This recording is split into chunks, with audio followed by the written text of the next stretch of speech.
Hello everyone, welcome back to the 100 Ways to Motivate Yourself series. Here we are with part 8, and this principle is playing your character. So when it comes to playing your character, this is a really important role in success, okay? Now we've talked about this previously in other videos. I have quoted multiple times that at the end of Think and Grow Rich, Napoleon Hill says, you become not what you want to be, but what you are, okay? It's either from him or he's quoting Emerson there when he's ending that one. I should really read some Emerson. He sounds like he's a really enlightened guy with a lot of his material. Anywho, regardless of that side tangent, when it comes to playing your character is really who you become. So a lot of our life is built out of our habits. That's why you simply can't just have pure motivation come to you at one point and then suddenly you're running off doing everything you ever wanted to do. It's really a lot of the habits and convincing our subconscious mind that we can do it, that we can believe in doing it, so that combination of desire and belief really working and melding together and giving us this result. And so playing your character is something that kids are extremely good at, and why kids can often be really happy and believe that they can actually achieve things. And if they continued to play their character as they got older, then they'd be more successful at many things they attempt to do.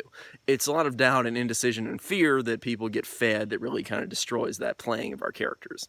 But we can really play our characters, and we can start to understand really so much about what we can do based on playing a character.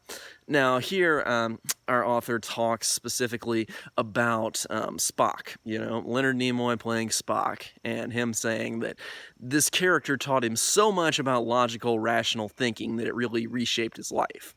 And like, that worked for his character on TV there, the same thing can apply to us here. That we can learn so much about how to play our life differently if we look into the future of who we want to be and say, I'm going to try to take on some characteristics of that person now. What does that person look like? What do they talk like?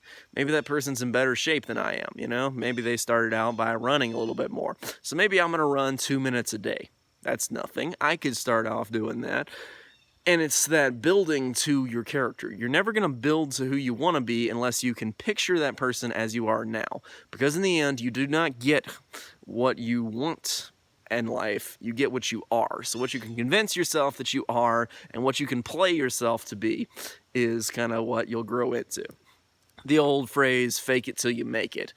Really the root of that idea is that we can play a character, we can put on this role, and that the imagination, the inspiration, all that kind of belief in that character will give our subconscious mind ideas that it's going to be telling our subconscious mind that we would like to have more of these characteristics, and it's going to give us better and better insights into it. If we follow that intuition, we can really create the life we want to have. That is about it for this video, guys. That's part 8. I'll see you guys next time with part 9, so stay tuned, and I'll see you then.